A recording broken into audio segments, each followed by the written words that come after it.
Bonsoir à tous et chacun, c'est l'heure de suivre votre émission hebdomadaire, les rendez-vous pour en savoir plus sur l'actualité, sur le sujet qui défraye la chronique. En guise de rappel, le rendez-vous, c'est une émission à caractère socio-politique. Pour ce numéro, nous avons le plaisir de nous entretenir avec un Congolais. Oui, il est Congolais, fils de ces pays, mais il œuvre au sein d'une organisation non gouvernementale. C'est M.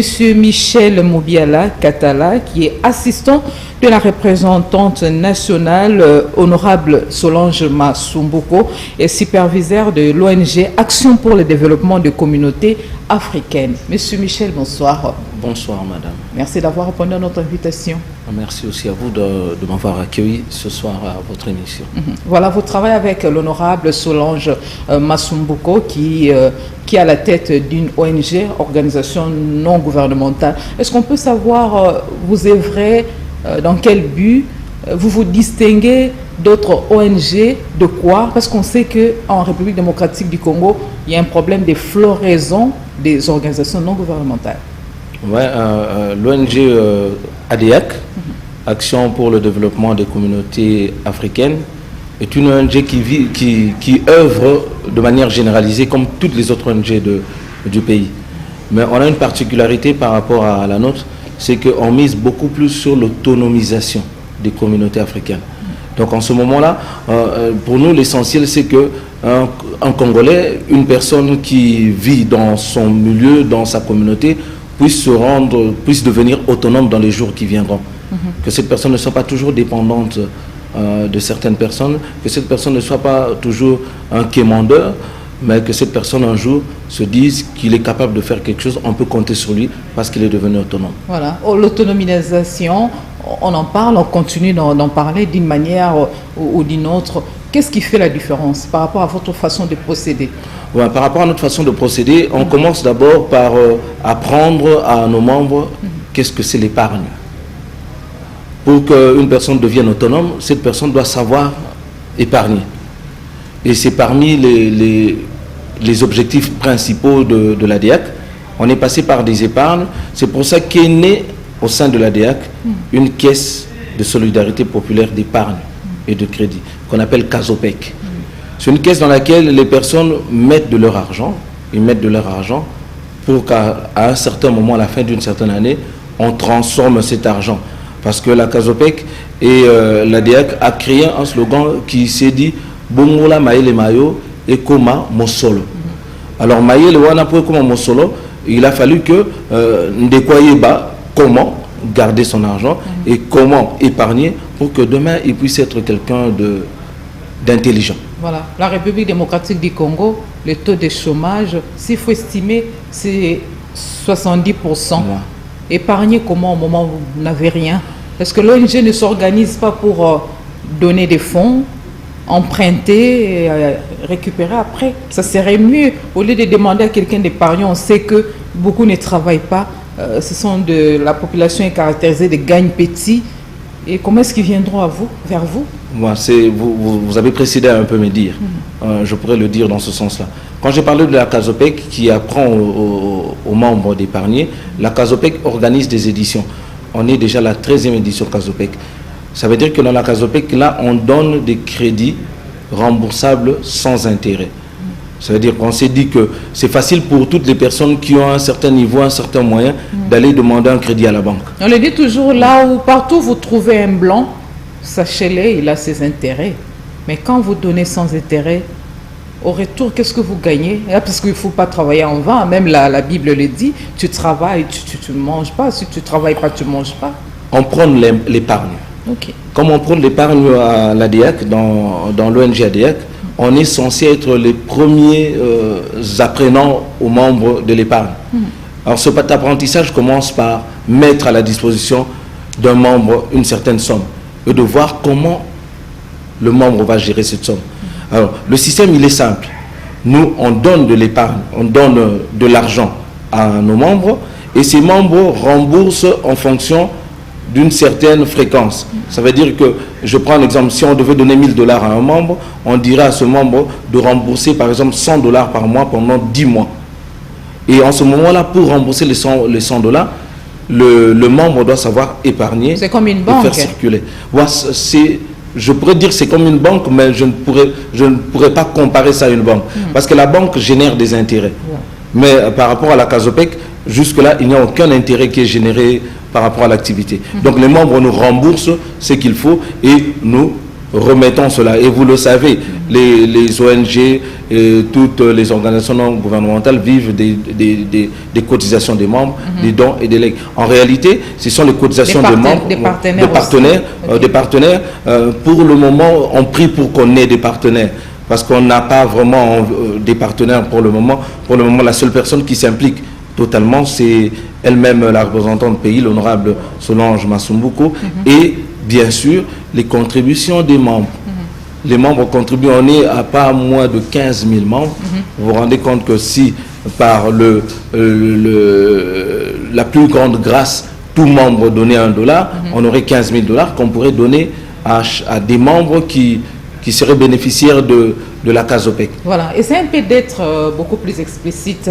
Ça se passe comment avec les membres? Voilà, il faut épargner, vous venez en aide, vous donnez, et puis par après vous allez récupérer, vous savez comment vous procédez. Et c'est un peu de nous expliquer avec beaucoup plus de précision la manière dont l'ONG, l'Action pour le développement des communautés africaines fonctionne. Ça se passe comment? Est-ce qu'il y a des adhésions? On adhère facilement?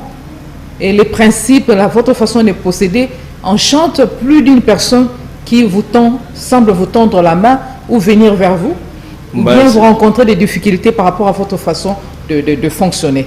Les difficultés, il y en a partout. Il y en a partout. Mais on essaye de bien faire les choses à notre manière. Notre manière, c'est d'aller vers les membres. On va vers eux. On parle avec les membres lorsqu'on organise toutes les activités ADEC. Et deux fois, par rapport à ces petites actions sociales, il arrive qu'il y a des gens qui viennent vers nous. Et il y a des gens qui sont déjà membres et qui nous ramènent des personnes parce qu'ils voient quand même que les actions sociales sont bonnes, sont visibles. À l'ADEC, il y a une certaine véracité sur certaines choses. Donc, on ne tourne pas autour de la flatterie ou des mensonges juste pour amuser la galerie. On dit certaines vérités aux membres. Par exemple, je vous ai parlé du fait qu'on donne des crédits remboursables sans intérêt. Ça veut dire qu'on ne dit pas aux membres que l'honorable vous a fait cadeau d'un certain montant et on dit aux membres que vous avez tel montant que vous allez rembourser pour que quelqu'un d'autre aussi bénéficie de ce montant-là. Tout Congolais dans les besoins, il peut vous contacter sans embâge ou bien il y a un critérium? Le critérium est simple, il faut être membre ADEC. Ok. Le premier, il faut être membre. Et comment adhérer à l'ADEC? Pour adhérer à l'ADEC, c'est ne pas les yeux de la tête, il faut être congolais, avoir tous ses sens en place et être majeur. C'est une des trois conditions primordiales. Et le reste, vous vous approvisionnez seulement de votre carte qui revient à 2500 francs. Donc vous remettez 2500 francs et vous avez votre carte de membre. Et lorsque vous êtes avec nous, avec le carte de membre, nous, on descend sur terrain. En majorité, les premiers bénéficiaires, ce sont les personnes tenancières des activités, rémunératrices de revenus. Ça veut dire qu'une activité, aussi petite soit-elle, parce que ce serait difficile de donner le petit qu'on donne à une tenancière de bar. Elle verrait ça un peu comme sa recette journalière. Mais une maman qui se bat tous les soirs pour faire ses petits beignets au coin a besoin de minimum. Ça veut dire que si vous lui emmenez le petit minimum, ça peut lui permettre de faire ses beignets pendant une semaine, de générer des recettes. Derrière la tête, vous n'avez pas l'idée d'un parti politique? Parce que ça commence toujours comme ça, en Kinshasa, en RDC. Dire l'idée d'un parti politique, c'est un peu difficile parce que l'honorable représentante est déjà membre d'un parti politique. Donc ça veut dire que si elle devrait créer son parti politique, elle devrait avoir des idées propres à elle. Mais pour le moment, nous autres, parce qu'à l'ADEC, il n'y a pas seulement les membres qui sont partisans du parti politique de l'honorable. À l'ADEC, il y a une pluralité de personnes. Il y en a qui sont de la société civile, il y en a qui sont de la majorité, je pourrais dire, il y en a d'autres qui sont de l'opposition. Mais l'essentiel pour nous, quand ils sont membres ADEC, ils sont membres ADEC. Si vous êtes membre de l'ADEC, d'office, vous êtes membre du parti politique et de l'honorable Solange Masumbuko, qui est la représentante nationale de cette organisation non gouvernementale. C'est ce que je venais de vous dire tout de suite. Je venais de vous dire qu'à l'ADIAC, on a une pluralité. C'est pas quand même facile, c'est pas quand même bien de payer en monnaie de singe quelqu'un qui vous a aidé. Donc il vous invite, il vous donne une proposition, vous allez accepter sans problème. Non, je peux dire ceci. L'honorable l'a toujours dit dans certaines conférences. Si elle est honorable aujourd'hui, c'est parce que certains membres ont demandé à ce qu'elle postule. Vous comprenez? Donc ça veut dire, c'est par rapport à tout ce qu'elle faisait comme action. Certains membres ont dit non, au lieu que vous puissiez vous arrêter ici, on préfère que vous puissiez ramener aussi nos pourparlers, vous puissiez ramener tous nos déshydratats à un niveau plus haut. C'est pour ça qu'elle est devenue députée nationale. Okay. Donc je pense que ce serait difficile de dire qu'il faut être membre de son parti politique pour devenir député national, mais il faut être membre d'ADEAC pour redevenir député national. Donc la priorité pour nous, c'est être d'abord membre. Le reste est peut-être une suite des actions que vous ferez quand vous êtes membre d'ADEAC. Et à l'ADEAC, il se pourrait aussi qu'on ait 2, 3, 4, 5 députés nationaux dans les jours qui viendront. Et les 5 députés nationaux ne seront pas députés nationaux parce qu'ils appartiennent à un certain parti politique, mais ce sera sûrement parce qu'ils vivent une sociabilité avec les membres d'ADEAC. Si c'est un secret pour personne, l'ADEAC existe il y a combien de temps et c'est implanté seulement à Kinshasa ou bien vous avez des antennes dans le reste des provinces de la République démocratique du Congo? Voilà, l'ADEAC existe depuis 2015. Depuis 2015. 7 ans déjà. Bon, ça fait déjà 7 ans. Et l'ADEAC est fortement implantée. Les résultats sont palpables. Okay. Elle est fortement, l'ADEAC est fortement implantée à Kinshasa. Beaucoup plus particulièrement à Lukunga. Pourquoi? Parce que c'est là que l'honorable a commencé avec les premières actions d'ADEAC. Vu qu'elle est une ressortissante de Lukunga et que le siège aussi de l'ADEAC se trouve à la Cité Verte qui est du côté Lukunga, ce qui fait qu'il y a eu beaucoup plus d'actions à l'ADEAC et on a implanté. L'ADEAC fonctionne, comme vous l'avez dit, vous avez posé une question à l'avance, on fonctionne avec un système simple. Okay. Il y a des poules qui sont représentées par des chefs de poules et au niveau des paroisses, on a des CVB, on a des communautés paroissiaux qui sont représentées, qui sont chapeautées par un représentant des genre quand un chef de poule. Quand vous parlez de CVV, là, je vois l'Église catholique. L'Église catholique. Donc ça veut dire qu'il y a l'Église catholique, il y a l'Église protestante, il y a certains musulmans qui sont avec l'ADEAC. Donc pour vous dire que l'ADEAC, c'est l'unité dans la diversité. Il n'y a pas de contraste par rapport à l'appellation de l'ONG. C'est l'action pour le développement des communautés africaines. Ouais. Mais vous avez dit que vous avez des antennes dans quelques provinces et vous œuvrez beaucoup plus à Kinshasa, qui est la plus petite province de la République démocratique du Congo. Il n'y a pas de contraste? Non, il y a toujours un commencement à tout, madame. Donc on commence quelque part. Oui, la part de reste de pays africains. On commence quelque part. J'allais vous dire ceci, on a commencé quelque part. Il y a la part de pays, elle est l'honorable et représentante pays de l'ADEAC. Ça veut dire que plus l'ADEAC aura à s'étendre, si l'ADEAC arrivait à Congo-Brazzaville, on demanderait à Brazzaville qu'il y ait un représentant pays ADEAC à Brazzaville et qui sera en communion avec nos autres. Mais on est en train d'aller à petit feu. Et je pense que, comme je vous l'ai dit en passant aussi, on a plus de 15 000 membres. Et juste pour Kinshasa ou juste bien? Pour Kinshasa et 3 provinces à l'est, 4 provinces à l'est, la Chopo, Maniema, Nord Kivu et Sud Kivu. Qu'est-ce qui a motivé encore ce choix de provinces de l'est de la RDC? Les provinces de l'est de la RDC, c'était juste un membre ADEAC qui est implanté à la Chopo et qui a des activités, qui a créé des activités vraiment sociales autour des activités de sécurité. Il y a genre une entreprise de sécurité et cet agent étant très actif, on a bien voulu que l'activité aussi soit représentée. C'est pour ça qu'il y a eu un goût qui s'est fait savoir de l'autre côté à la Chopo quand l'honorable était arrivé et on a lancé comme ça une représentation au niveau de la Chopo. 7 ans, c'est beaucoup, c'est quand même tout un mandat du chef de l'État, d'un chef de l'État, donc vous devez être partout, mais je vous vois être limité par rapport au temps d'années que l'ONG existe et les restes des provinces de la RDC, n'est-ce pas, vous réclament, d'autant plus que les objectifs sont louables, ainsi de suite. 7 ans, c'est peu par rapport aux réalisations, vous ne trouvez pas? 7 ans, c'est dire peu par rapport aux réalisations. Les mandats des chefs de l'État, c'est 5 ans. Je ne veux pas comparer le mandat du chef de l'État aux activités d'ADIAC. Donc, je dirais que 7 ans, c'est peu pour certaines personnes et c'est trop pour d'autres personnes. C'est acceptable pour un certain nombre de personnes, mais comme je vous le dis, je préfère qu'on y aille à petit feu. Plus on ira à petit feu, plus on sera sûr de bien nous implanter. Parce que il y a un professeur qui m'a dit un jour, il ne faut pas confondre la rapidité et la précipitation. Voilà. Donc, parce que nous tendons vers la moitié de cette année 2022. Parlez-nous juste de cette année. Quelles sont les actions qui ont pu captiver l'attention? Quelles sont des actions d'ordre humanitaire, par exemple, que l'ADIAC a pu mener pour soulager tant soit peu la population, sachant que le numéro 1 de cette ONG est un élu du peuple, une femme élue du peuple, l'honorable Masumbuko Solange.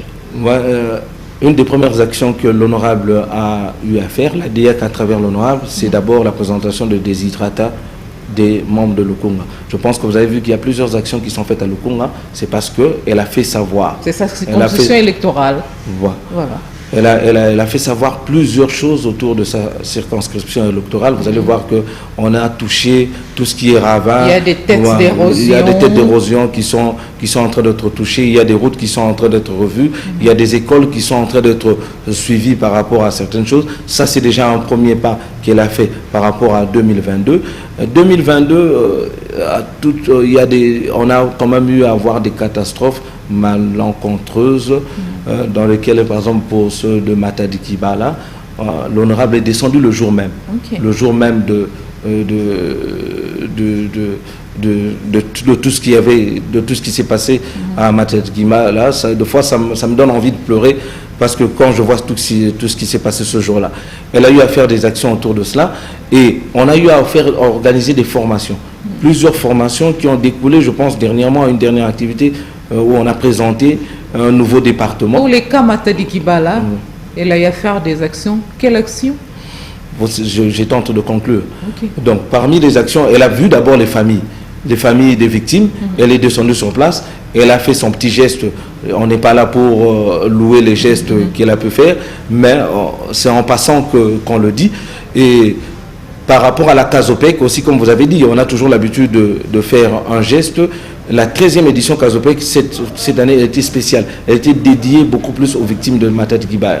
Mais le gouvernement, les autorités compétentes avaient décidé que ces marchés puissent disparaître complètement, soit délocalisés, voire vers Mitendi, là on avait aménagé pour toutes ces femmes qui vendaient à même les sols le long des artères principales. Est-ce que l'honorable Masumbuko, numéro 1 de l'ONG ADIAC, n'a pas pu sensibiliser ces femmes à faire le nécessaire pour aller de l'autre côté? Parce qu'on aurait appris qu'elles reprennent mollo, leur endroit habituel, là où les drames se produisent. Non, par rapport à l'ADIAC, on a toujours eu l'habitude de faire venir les gens vers nous. Donc, quand on va vers les gens, c'est le premier pas qu'on fait et on demande à ces personnes de venir vers nous.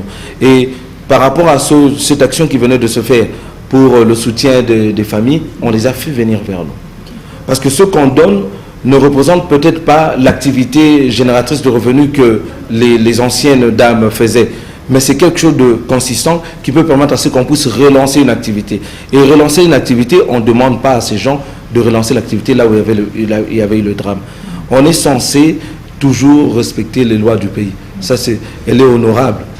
Que nous voulions ou pas, même si c'est elle qui légifère même. C'est elle qui légifère les lois. Donc par rapport à tout ce qui est fait, elle est une des personnes qui respectent la loi. Pour le cas de Matadi Kibala, c'était impérieux de commencer par venir en aide ou sensibiliser cette catégorie à obtempérer aux ordres des autorités, délocaliser les marchés. Excusez-moi madame, j'allais ajouter, je vous ai dit ça aussi, c'était impérieux aussi d'aider et de sensibiliser à la fois. Voilà. Parce que je ne pense pas qu'on serait là en train de sensibiliser des familles qui ne mangent pas. Pendant un certain bon bout de temps, il fallait aider et sensibiliser. L'aide Qui ont veut dire perdu aussi des personnes chères. Voilà. Parce que l'aide n'a pas touché seulement les victimes. L'aide a touché même toutes ces personnes qui étaient touchées indirectement. Parce qu'on est allé plus loin. On fait des enquêtes. Quand on descend avec ADF, on descend sur terrain. On fait des enquêtes. On essaie de se renseigner. Cette maman avait une famille et à côté d'elle, il y avait peut-être sa cousine qui dépendait d'elle. Il y avait ceci, qui a une activité ou bien qui tient une activité. Et il faut renflouer un peu toutes ces personnes-là pour qu'on ne se rende pas compte qu'il y a eu quelqu'un d'important qui a quitté. Donc c'est autour de tout ça. On sensibilise et lorsqu'on sensibilise la personne, la majorité des personnes que nous avons sensibilisées, surtout ceux de Matadi Guiba, là, ce sont ceux qui tenaient maintenant des activités devant chez eux. Voilà, merci. Je pense que pour le cas Matadi Guiba, là, c'est quand même, vous avez dit quand même l'essentiel, mais c'est un peu d'évoluer. On parlait des actions palpables, ainsi de suite. Ouais. Où vous étiez encore où? J'aurais appris qu'elle s'est bat corps et âme pour qu'il y ait un centre hospitalier. Ça existe déjà, ainsi de suite. Je l'ai vu une fois réunir des mamans d'un certain âge. Apparemment, c'était des femmes commerçantes, des histoires comme ça. Pareil, je sois un peu clair, explicite. Il y a quoi d'autre de concret? Si pas cette année, mais l'année passée. Non, cette année et l'année passée, il y a plusieurs choses de concret qui peuvent être dites. L'honorable est d'abord la marraine des FARDC, de l'école militaire. Voilà. De l'école militaire. Célébrée pas plus tard que le 17 mai. Il n'y a pas longtemps qu'elle a été avec l'école militaire. Il y a eu une promotion qui a suivi une formation, je pense en anglais, en d'autres langues, en informatique. Elle était marraine de cette activité au Centre supérieur militaire. Et à Ndolo, là où il y a eu l'organisation d'une journée porte ouverte. En Ndolo, il y a l'organisation de porte ouverte de temps en temps, parce qu'elle n'a pas que... elle a un calendrier très chargé. Donc ça veut dire que de fois qu'elle ne répond pas à un calendrier, c'est pas parce qu'elle n'y était pas invitée, voilà. C'est parce qu'elle a d'autres obligations aussi par rapport à cela. Elle a été marraine, elle a soutenu les femmes militaires commerçantes par rapport à celles qui font le Maléwa au courant de l'année. On a soutenu ces femmes commerçantes qui font le Maléwa. Il y a les femmes de la CBECO. CAC, je pense que c'est une communauté des femmes veuves qui se sont mises ensemble avec leurs enfants. Elle a eu à soutenir certaines actions par rapport à cela. Elle a eu à soutenir certaines actions par rapport à une église qui est du côté de Magnonzi. De Magnonzi, c'est qui moins un peu plus loin. Et par rapport à toutes ces actions-là, comme Jésus a dit à certains moments, allez, ne dites pas aux autres ce que j'ai fait. Là où il n'a pas de temps, quand même, son substitut peut les représenter. Non, là où elle n'a pas de temps, on la représente. Ok. On représente l'honorable là où elle n'a pas de temps. C'est pas que là où elle n'a pas de temps. Là où elle est trop prise, elle ne peut pas se couper en 8 morceaux. Nous, on se coupe en 7 morceaux. Le 8e, c'est elle-même. On prend les 7 autres morceaux et on représente l'honorable. L'auto-évaluation, c'est toujours nécessaire. Ouais. On dit il faut reculer pour mieux sauter. Ça vous arrive de vous auto-évaluer? Ouais. Et vous vous donnez quelle cote jusque-là, 7 ans après? 7 ans après, si on devait se donner une cote, je serais trop orgueilleux si je me donnais la cote de 9. Mais je pourrais me donner une cote de 8. Pourquoi? Parce que on se fait, dernièrement, on a eu une activité à Sainte-Rita avec les jeunes de la Lukunga. On a fait aussi une auto-évaluation après. Nous sommes allés au centre, à l'école, à Sainte-Rita. On a eu une réunion du comité d'organisation, de tout ce qui pour faire un peu une auto-évaluation, voir ce qui ne marche pas et ce qui devrait marcher. Et on fait une auto-évaluation personnelle et je pense qu'on peut se donner 8 sur 10. C'est toujours un seul message, l'autonomisation des communautés africaines, ou bien vous parlez d'autres choses, surtout lorsque vous rencontrez la jeunesse qui a suffisamment besoin d'un encadrement? Lorsqu'on rencontre la jeunesse qui a suffisamment besoin d'un encadrement, on se fige à nos slogans. On lui dit en premier lieu, Bongola Maye le Mayo et comment mon solo. Et après, on cite nos slogans qui sont divisés en 3. Adiak Bonsomi, adoya ki bo fulu sami, adoya ki bo tombwa miboa, Africa Mobimba. Alors ça, c'est le slogan, essaye d'englober un peu le tout. Il faudrait que le jeune sache comment il peut transformer ce que lui connaît, ce que lui sait, en quelque chose qui pourra lui rendre autonome. Voilà. On demanderait aux jeunes de connaître cette quiétude-là, bon soumis, de connaître cette jouissance-là, bon fou sami, et lorsqu'il est, il n'est pas inquiet, il est dans la quiétude et qu'il se sent comblé par rapport à tout, je pense que ce jeune-là lui-même pourra faire que l'Afrique devienne grand. Voilà, Monsieur Michel, nous avons quand même eu à accompagner l'honorable Solange Masumbuku par les canaux de notre preneur de vue. Veuillez suivre quelques actions de l'ONG ADEAC. Les images vont vous dire beaucoup plus.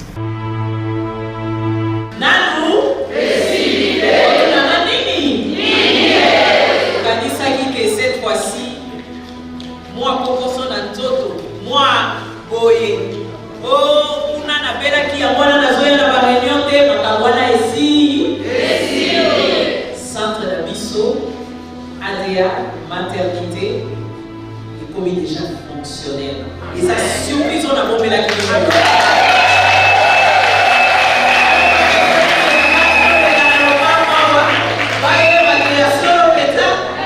Et ça fonctionnel, pour ça, on a 200 programmes.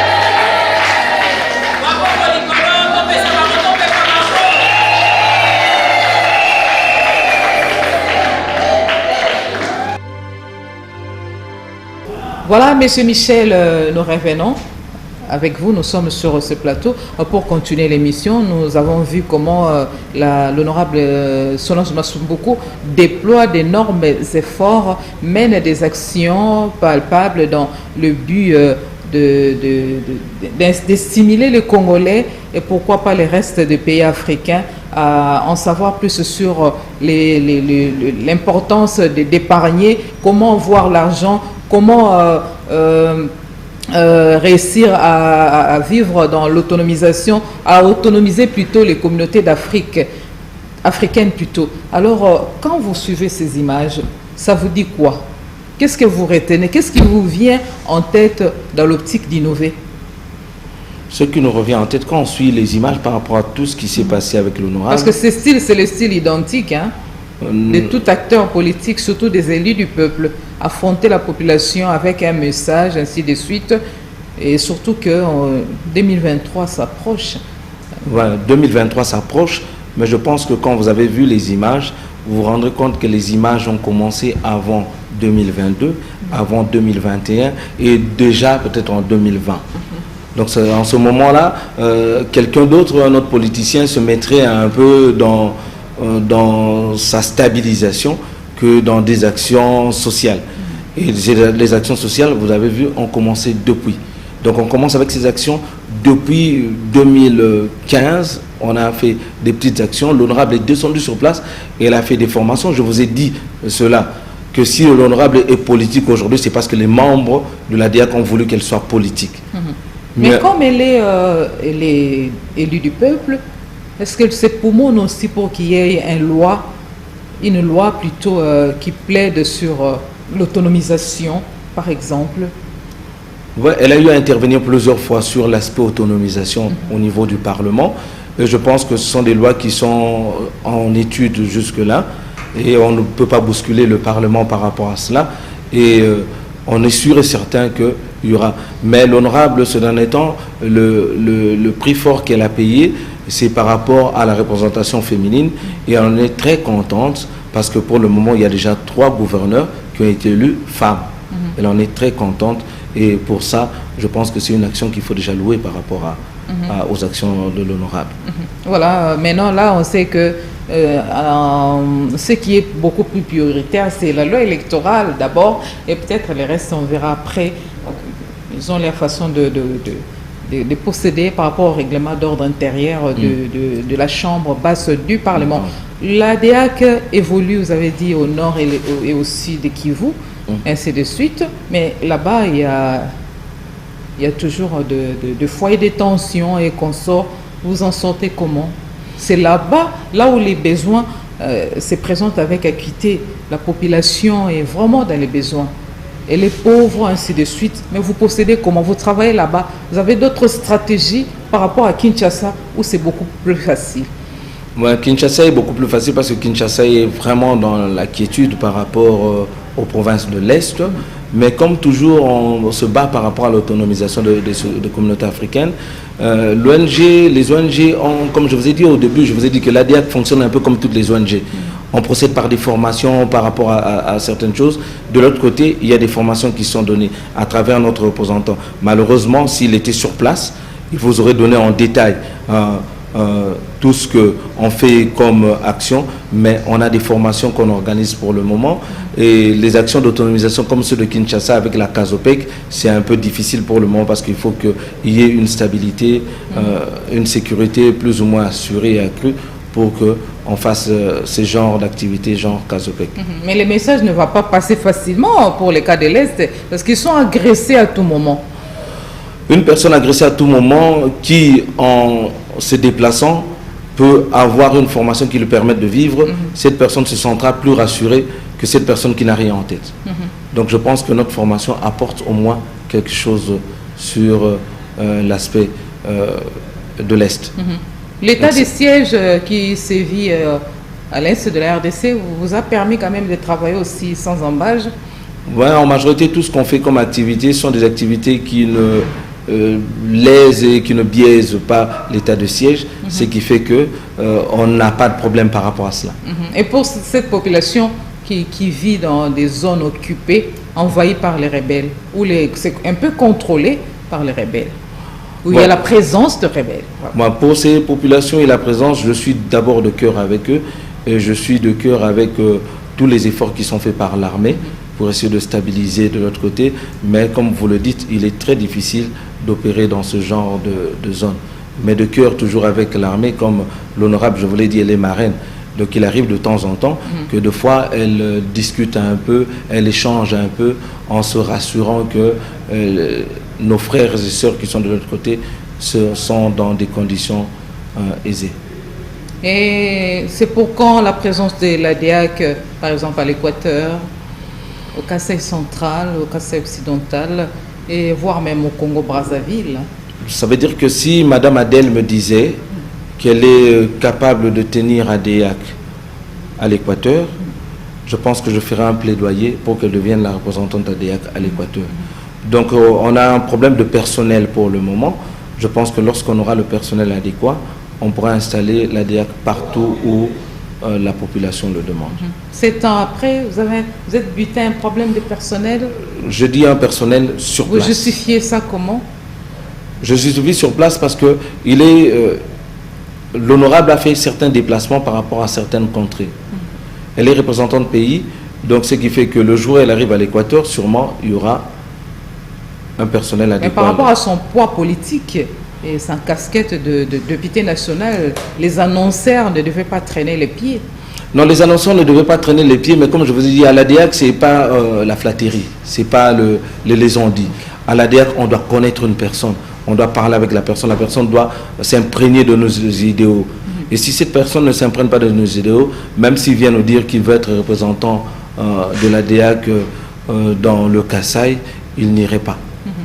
Même si c'est Bakole lui-même, le champion, qui venait, mais lorsqu'il va s'imprégner de nos idéaux, on peut avoir ADEAC France, on peut avoir ADEAC Belgique, on peut avoir ADEAC partout.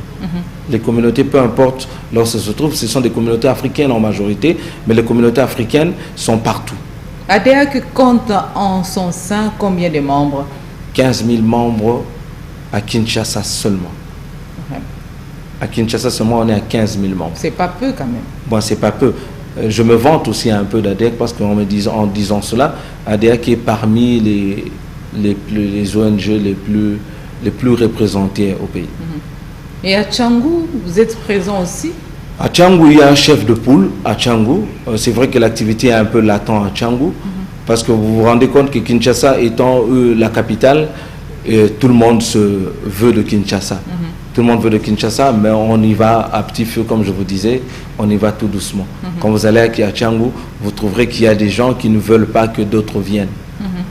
Mais on y va à petit feu. Mais là, il faut changer des méthodes. La méthode, elle est simple. Ça veut dire que nous, les gens viennent vers nous parce qu'ils sont attirés par ce que nous faisons. Alors, nous allons faire ce que nous faisons. Et à petit feu, on ira jusqu'à Tchangou. C'est pas parce que vous donnez l'argent? Non, on ne donne pas d'argent par rapport à DEAC. Je vous ai dit que l'ONG vit avec les contributions de membres. Et ceci, donc, en principe, ce sont les membres qui nous amènent de l'argent. Ou lorsque vous arrive de réunir un nombre important de la population, vous donnez à manger, à boire, raison pour laquelle ils viennent? À manger, à boire, c'est une culture, c'est une éducation. Ça veut dire que si je vais quelque part et que je trouve qu'il y avait quelque chose à partager, on partage. Je pense que si vous avez la chance de voir certaines images, vous verrez que l'honorable, étant député ou avant d'être député, elle a eu à servir, même à manger. Alors ce qui fait que la serviabilité, on est avec. Donc pour servir à manger, à boire aux gens, c'est question d'éducation. Ça n'a rien à voir avec la flatterie ou des stratégies politiques. Ce ne sont pas les mêmes personnes qu'on retrouve par-ci, par-là? Ce ne sont pas les mêmes personnes qu'on retrouve par-ci, par-là, mais il y a plusieurs personnes qui se retrouvent par-ci, par-là, parce qu'ils sont membres ADEAC. Donc partout où il y a une activité ADEAC, ils sont obligés de s'y rendre. Voilà. Et alors je vous dirais aussi indirectement, parce que si on devait ramener 15 000 membres partout où on va, je ne sais pas s'il y a une salle qui pourrait avoir 15 000. Voilà, les élections pointent à l'horizon 2023. Nous sommes déjà à mi-2022. Nous tendons vers mi-2022. Est-ce que la DEAC ne parle pas des élections? La DEAC ne parle pas des élections directement. Pourquoi? Parce que l'honorable est devenu député parce que les membres ont voulu. Donc ça veut dire qu'à un certain moment, elle va venir vers ses membres pour poser la question, vous voulez que je revienne? Alors, si les membres décident assez qu'elle revienne, elle reviendra. Parce qu'il y a un problème, un sérieux problème au niveau de la population. Il y a ceux qui hésitent pour s'enrôler, pour s'identifier, parce que la CENI doit changer sa cartographie, actualiser sa cartographie électorale. Alors, beaucoup continuent à hésiter. Alors, c'est les moments propices pour que les acteurs politiques puissent, par exemple, en parler déjà. Parce qu'il y a des forums, des rencontres, des concertations, CENI, parti politique, CENI, député national, dans l'optique déjà de préparer ces acteurs à procéder à la mobilisation, à la sensibilisation tous azimuts de la population, à pouvoir remplir sans problème ses devoirs civiques, qui est de voter, de s'enrôler, de s'identifier. Ouais, je vous ai dit tout le temps, quand je disais tantôt, on a l'habitude d'être en contact avec nos membres.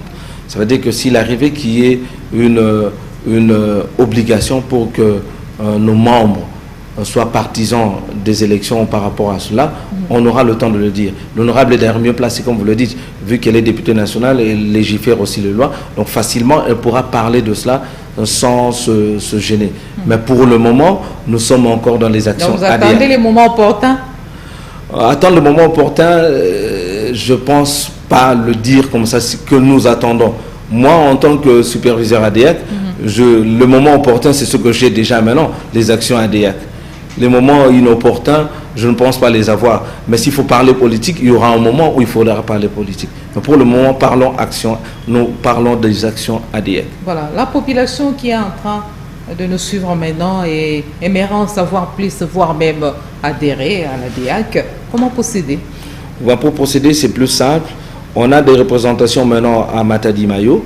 On a un bureau de représentation à Matadi Mayo.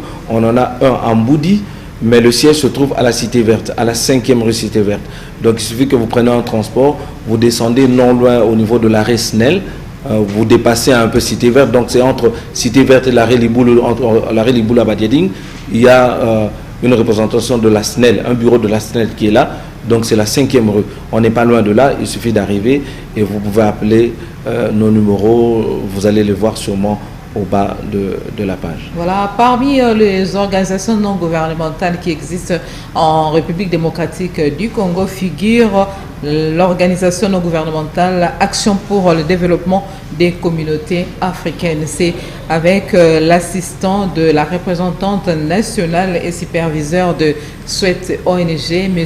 Michel Moubiala, avec qui nous venons d'échanger, et la représentante nationale, c'est l'honorable Solange Masumbuko. Parce que nous sommes à la fin de cette émission, Monsieur Michel, vous avez 2 minutes pour donner le message particulier avant de clore cette émission.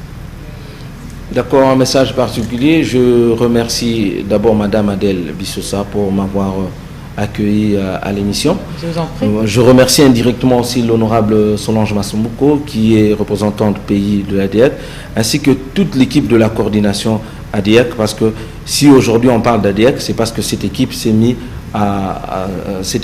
à travailler. Alors, je vous félicite tous et je vous remercie tous. Mais dans l'entretemps, je demande à toute la population d'adhérer à notre vision, celle de l'autonomisation des communautés africaines. De devenir autonome, je pense que si la RDC, si chaque Congolais devenait autonome, le Congo lui-même deviendra autonome. Et plus tard, on pourra parler d'un Congo qui est émergent et qui va plus loin. Voilà. Mesdames et messieurs, nous vous remercions énormément. Antenne A vous remercie amplement d'avoir répondu à notre invitation ainsi qu'à toutes les questions qu'on a prévues pour ces numéros de votre émission que vous aimez bien suivre sur la chaîne de référence. C'est l'émission Les Rendez-vous. Vous voulez participer à cette émission? N'hésitez pas. Appelez-nous au 081 94 95 181. Vous serez les bienvenus sur le plateau de l'émission à caractère sociopolitique Le Rendez-vous. Merci aux preneurs de vue. Merci encore à vous, fidèles téléspectateurs. Il me reste qu'à vous souhaiter une très belle soirée à tous et chacun.